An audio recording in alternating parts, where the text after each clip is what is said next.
anyone here have ever thrown or helped someone throw a party?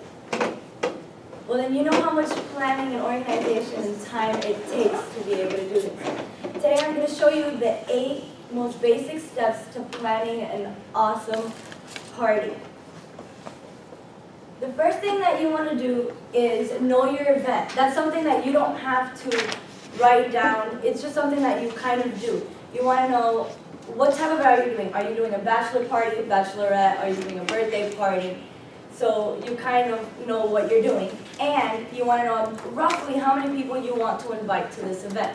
Whether it's 300 or 30, you want to know about how many you're going to have there.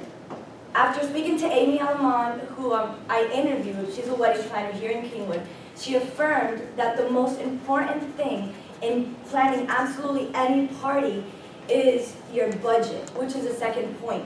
You have to know how much money you have in order to be able to throw this party. So what you're going to do is set how much money you have. Do I have $300? Do I have $20? And know where your money is going to go and what categories of this party. You don't want too much money going into your refreshments and then not having any money for decor or your invitations. Your third step is going to be your date and time. What date do you want to do this party? If it's a birthday party, then you're limited to a certain date because that's the birthday. But if you're doing a bachelorette, then you probably have a couple of months to choose what date you want to do this bachelorette party in. Next step after your time and date is your location. I interviewed Sinella Scalarti, who is a party planner in Fort Worth. And she told me that your location is essential. You can't throw a party if you don't have a place to throw it in. So you want to know, can I rent a place? Do I have to rent a place? Can I do it in my house? Or am I going to borrow a place from someone? Then know, is it going to be indoors or outdoors? If you're doing outdoors, then it's like a water party. You don't want to do that inside your house. At least I wouldn't. And so kind of know where your party is going to be. Your next step after location is going to be your theme. What do you want this party to look like? Are you going to be doing cowboy, cowgirl? Are you going to do anything, watercolors, any type of theme that you want, that's going to go in there. Your decorations are also going to go under theme. How do you want the place decorated? Do you want a lot of decorations or do you want a little bit of decorations? And after you go to your theme, you can finally go and do your invitations.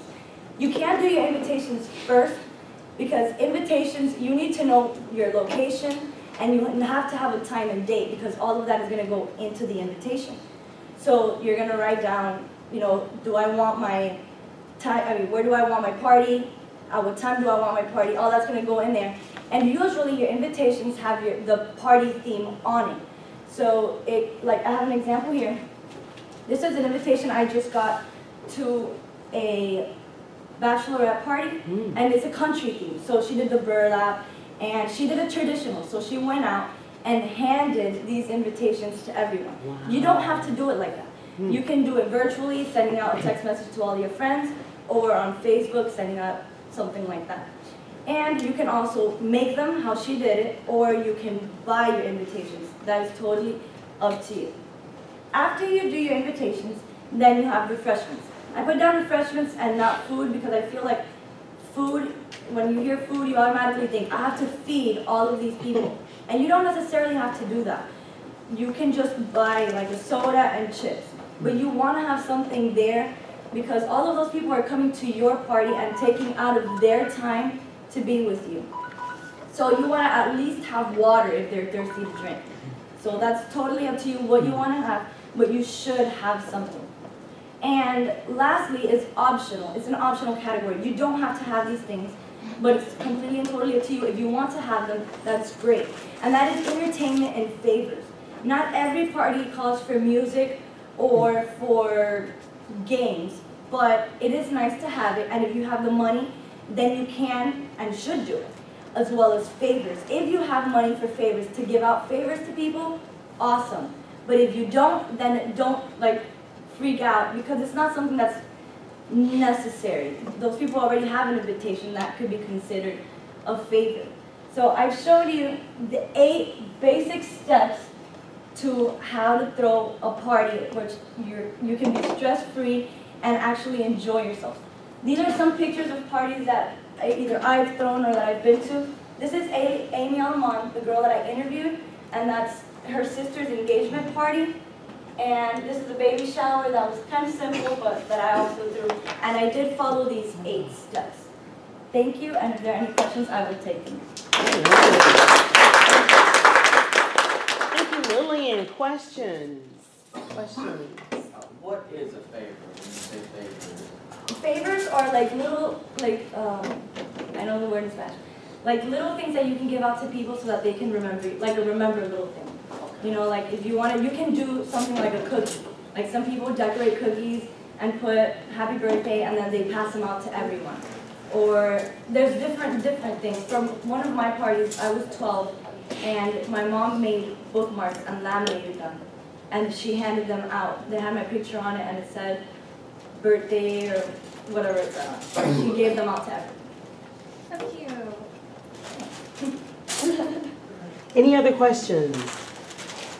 Lillian, what is the largest party that you've ever organized, and how much did it cost to put on? How much were people hiring you to do it, or were you just doing it for friends? Well, usually what I do, I help out all of my friends because they get really tense. Like my cousin's getting married in March, so we're planning her entire wedding, and that's about 200 people, 260 people, and so what I do is that I follow these basic things.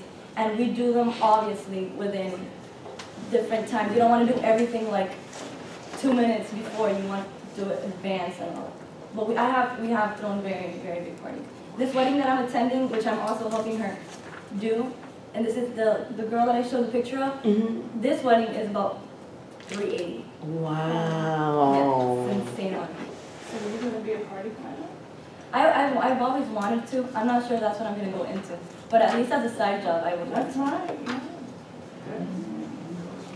Any other questions? Thank you so much.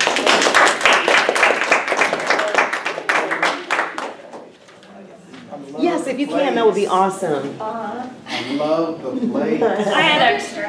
I have to go get some paper towels. I don't want them to eat off my plate. That's okay. I'll go get some. No, I can go get them.